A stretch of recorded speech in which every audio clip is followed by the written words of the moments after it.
I have another one. This is about a drunk dad who unfortunately unalived his daughter in a crash. Poor child. Ready to start your luxury apparel business with the Epson shirt color F2270 that has never been easier. Go beyond traditional garment printing and do it with efficiency. A father in Florida has been arrested for DUI manslaughter after a crash severely injured his son and claimed the life of his 5-year-old daughter. We're going to break down the terrifying details of this crash, the investigation, and the selfless act of a heroic bystander. Welcome to Sidebar, presented by Law and Crime. I'm Elizabeth Milner, in for Jesse Weber.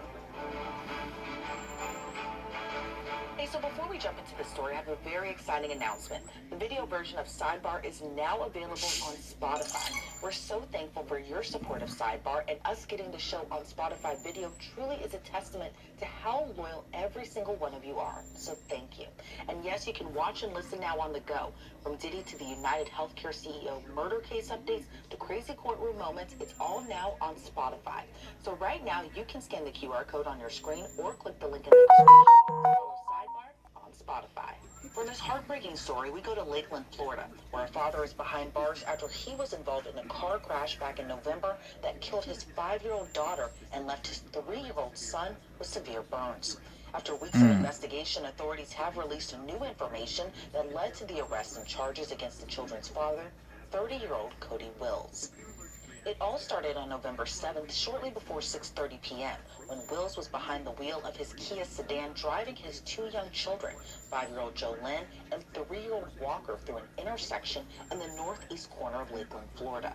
According to the affidavit from the Polk County Sheriff's Office, Cody Joe Wills was operating his 2013 Kia 4-door passenger car on Broadway Street near Lake Parker Drive, Lakeland, Polk County, Florida, when he ran a stop sign and crossed the roadway, striking a tree.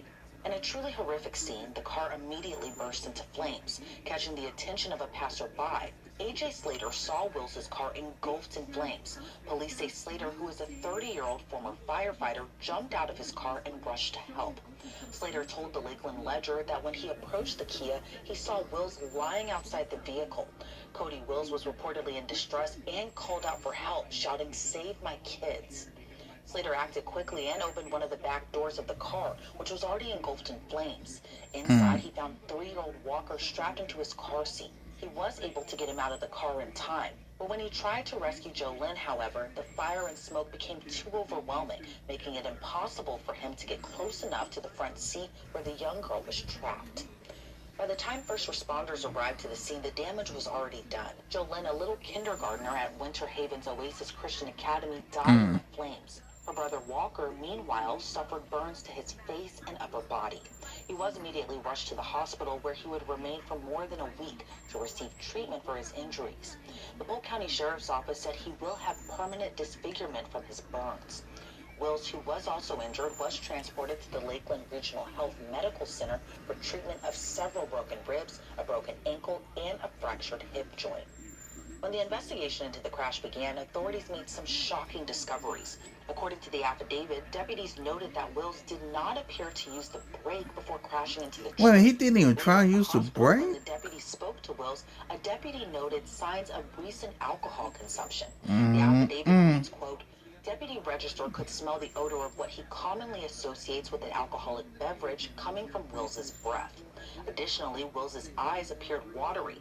When asked about the odor of alcohol, Wills admitted he had 1 shot of Maker's Mark alcohol earlier in the afternoon at approximately Maker's 1 Mark, that's p.m. whiskey, Now, if ain't that it? was truly when Wills had last consumed alcohol, that would have been 5 hours before the fatal crash. Given the circumstances and Will's appearance, a deputy conducted a horizontal gaze nystagmus test, standard sobriety test used by law enforcement to assess intoxication.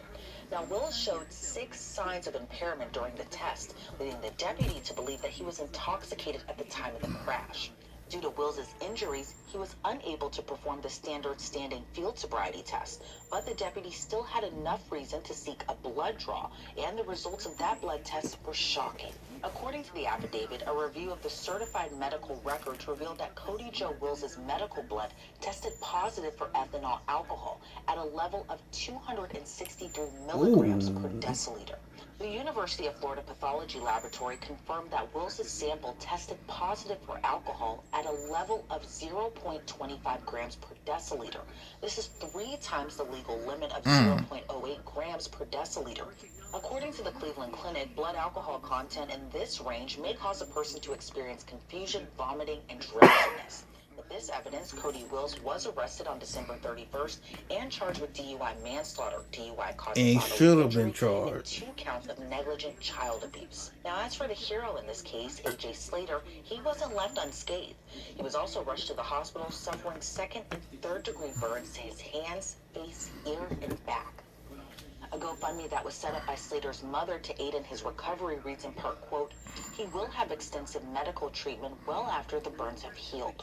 He doesn't have health insurance, so we are hoping by doing this, he will have some money to cover medical bills, living expenses, and therapy for the trauma he witnessed. I don't think you can ever really get over experiencing something like this. Our heart is broken for the family who experienced such an unthinkable tragedy."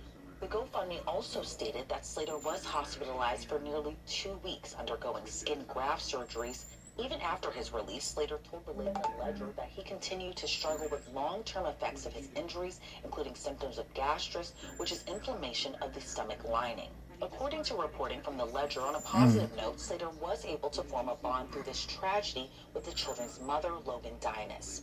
The outlet reported that Slater and the children's mother have even spoken about launching a campaign to advocate for changes in car seat designs, including emergency release buttons for cases like burning vehicles.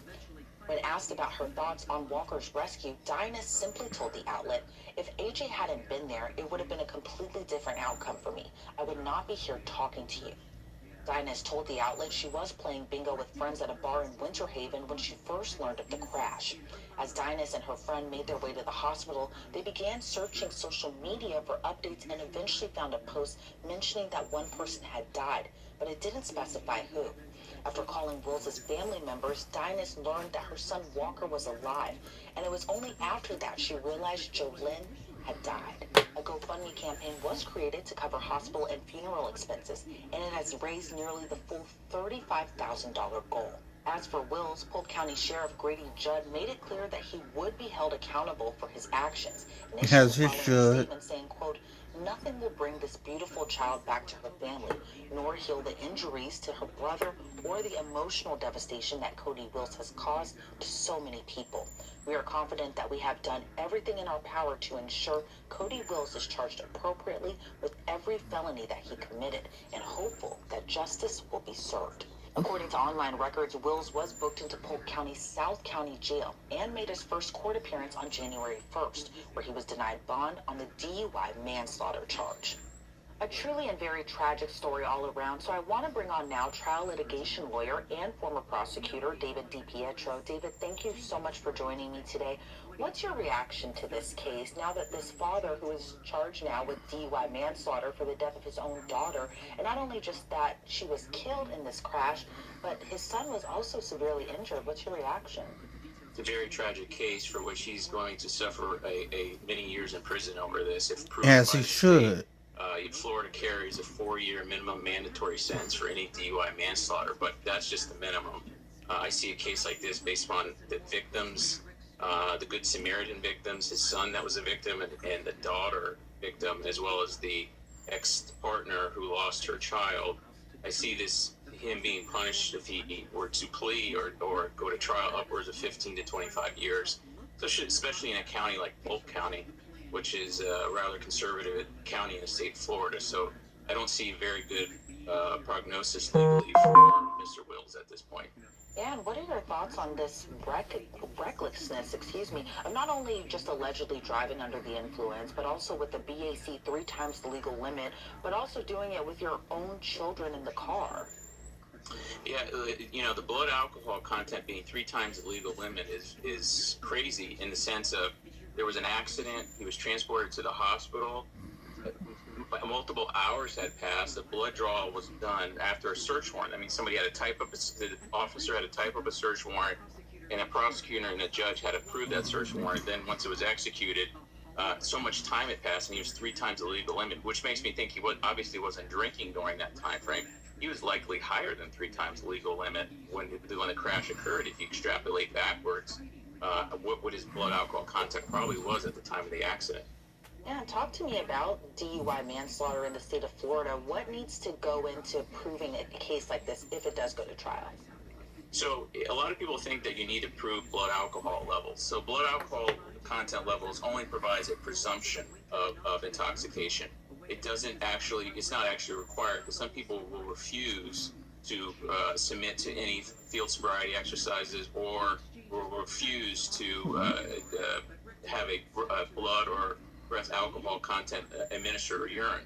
So what needs to be proven in Florida is that you were driving under the influence to the extent your normal faculties were impaired and you caused serious bodily injury or death. So what that basically means is was your ability to walk and talk and see and function, your normal physical functioning, was that impaired under alcohol to the extent that that you were unable to drive a vehicle? That's the standard. And if you have the blood alcohol content level, that then gives you a presumption that that person was under the influence if they're over 0.08. And with so much stacked against you, like police smelling that alcohol, as well as seeing this person visibly impaired, I can't imagine putting a case like this even in front of a jury, because it doesn't seem like many jurors will really sympathize with Wills at all. But what are your thoughts on if this case does go to trial? Do you see a jury sympathizing with him in any type of way? The only way this case would actually go to trial is if for some reason the blood alcohol draw was done illegally or unconstitutionally, and then they didn't have the blood alcohol level presumption. Given that, then they don't have a lot. They have odor of alcohol. He didn't do any field sobriety exercises because of his injuries. And yes, the doctors made some observation that he was intoxicated, but that would make the case much more difficult. So if I were a defense lawyer in his behalf, I would focus my whole case on getting that blood draw taken out as unconstitutional if there's a basis to do it. Otherwise, this case is a plea to the court, beg for mercy type situation. I was going to ask too, can the defense truly claim that this was all just a tragic accident? Say, for instance, if the case were to go to trial. No, I don't think so. I mean, drinking, I think a jury is going to say drinking and driving is in and of itself at that level is problematic. But with your kids in a car makes it really something not desired in our society, that you would drink and drive at that level with your kids in the car. But I guess we all have to remember, like, even if we're in our cars alone, there's other people with their kids in the car, So it's always, drinking and driving is a risk. Nowadays with Uber and Lyft and all these other ways to get around, and really people should focus on not drinking and driving if they've had too much to drink, and really focus on getting home safely. Exactly. There's always that ride-sharing app that is always just available, and it's sometimes hard to fathom that people still will choose the other route in these types of cases, knowing the types of consequences that can really truly happen in this. Do you think that prosecutors could strike a plea deal with Wills in this case? I do. I don't see it, based on other cases in Florida, I don't see it being less than 15 years. 4 of which will be minimum mandatory, which you'll have to serve day for day. And then any years over that, he'd have to serve 85% of his sentence in Florida, as we don't have parole in Florida. So Florida is, you served your time in prison, the best you can get is 15% off your sentence, and then you're released. At a minimum, I see 15 years, but in a county like Polk County, I could easily see it being a 25-year type sentence. And what's your reaction also to kind of the heroism kind of displayed in this case as well too, when you have that bystander who really kind of help or kind of risk their own lives in order to save these children, which is just great, given that the young boy did survive through this crash. But what are your thoughts on the bystander and their actions to help save these children? Yeah, so A.J. Slater is definitely a hero to save these children, deserves an award. Just a good person, and then he suffered, serious burns as a result. But I'm sure he doesn't regret it one bit. And just as an aside, he probably has a civil action against whatever insurance that Wills has, or any insurance policies that are available, because he was injured as a result of this accident and being a good Samaritan. So, kudos to him, and being a hero. And it's good that we have people like that in our society. David, I want to ask you, let's take the children out of this equation. Do you think that Wills would still face charges had he just crashed the car with no children inside? Do you think he would still be facing kind of the severity of charges? Obviously not DUI manslaughter, if the children are kind of taken out of this equation. But what are your thoughts on just the consequences he would have faced alone had the children not even been in the car, but he'd still crashed? That's the crazy thing about DUI. It goes from a misdemeanor to a serious felony in a hiccup. Meaning, if he would have just been in the car alone and crashed into a tree and hurt himself, it would have been a misdemeanor. If they would have even charged him because maybe he was too injured to even do a DUI investigation, he might have just gone to the hospital and nothing happened. But at worst, it would have been a significant misdemeanor where he probably would have got probation, maybe some minor level of jail time. So it goes from minor level of jail time to somebody dying and other people being seriously injured to looking at like a life term in prison. That's the interesting quandary with DUI. Many people get convicted of DUI and they're good people and bad things happen and then they move on in their life, and then some the first time they commit DUI, it's a life altering, changing scenario.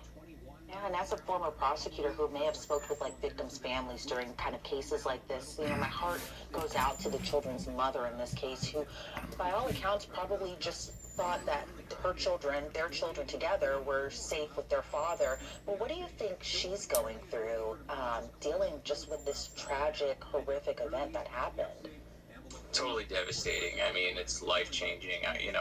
She'd probably have PTSD from this. This is like something that you don't want to ever see another human being go through.